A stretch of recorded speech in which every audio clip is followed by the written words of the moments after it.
Bismillahirrahmanirrahim. I welcome you all in EBSEX online support and assignments tutorial for week 10. I am Zubia Razak from EPS Chaktamni. The grade is 7 and subject is history. Recipe is chapter number 5, the foundation and consolidation of Mughal Empire. Objectives are to understand about Akbar's ruling time, challenges faced by Akbar, and reforms and Mansabdari system introduced by Akbar from textbook pages 55 to 56. Challenges faced by Akbar's regime. Second Battle of Panipat. In 1556, after the death of Humayun, Hemu, the governor of Bengal, marched towards Agra and took control. Later, he started moving towards Delhi with a huge army, including 1,500 war elephants. Both armies met face to face on the grounds of Panipat, and Mughal army defeated them. Hemu was killed in this battle. Nobles in the court. Akbar also faced problems in declaring his authority in the court, since most of the nobles in his court were older than him and treated him as a young boy. For 4 years, Behram Khan served as a guardian of Akbar as he was too young. Soon Akbar realized that Behram Khan had become too powerful, so he started taking matters of governance in his own hands. Akbar proclaimed his authority over all nobles in the court, and all rebellions were suppressed. The Rajputs. Akbar had to subdue the warlike Rajputs. He opted for reconciliation with them and appointed Rajput nobles on important positions in his empire. The jizya imposed on non-Muslims and pilgrimage tax paid by Hindus was abolished to pacify the Hindu population. In 1567, the Mughal forces led by Akbar conquered the kingdom of Mewar. They surrounded and besieged 8,000 Rajputs and around 40,000 peasants in Chittorgarh, the capital of Mewar.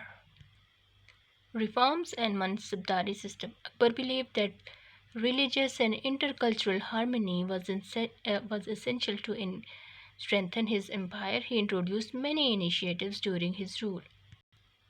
The Mansabdari system. He abolished the old Jagirdari system that was set up by his ancestors and replaced with the Mansabdari system. Senior army officers were chosen as commanders and paid by Akbar by himself.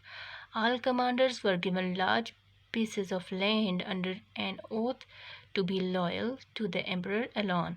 The nobles were given ranks. They were all paid to maintain an army of up to 5,000 soldiers according to their ranks. The royal princes maintained up to 10,000 soldiers. Due to the Mansabdari system, Akbar had an efficient, well-trained army, was always ready to fight. Administration and justice. The empire was divided into 15 provinces by Akbar for effective administration. Each province was ruled by a governor who was responsible for law and order and administration of the province. For criminal cases, judges were appointed. The Sharia law was consulted for Muslims' cases, while the respective juries of Hindus settled their disputes. Revenue collection. The tax officials of all provinces reported directly to the emperor and not to their governors. The Darmal, Akbar's finance minister, helped him to increase his wealth and formulate new methods of revenue and tax collection. Akbar's Noradhan. Akbar had selected 9 very wise men from his kingdom who acted as his advisors and top officials in the court. They were called Norathans, or 9 gems of Akbar. Akbar is called the greatest of all Mughal emperors because he expanded the empire and yet kept it as one entity during his rule. Religion.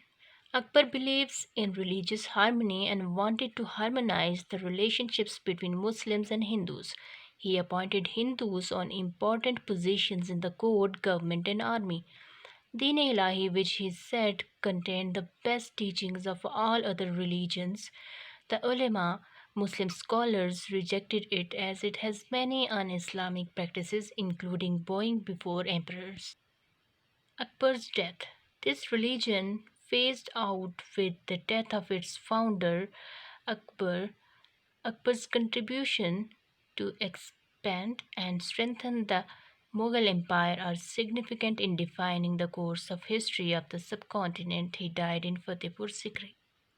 And here are your home tasks for day 1, which are you have to think critically and write the answers of these questions on loose sheets, which are which type of challenges faced by Akbar, who was Behram Khan, which religion was introduced by Akbar. Home tasks for the day 2 are you have to prepare a bank of words you find difficult and new in this topic, and you have to maintain a small notepad or booklet for new vocabulary. Thank you and have a nice day.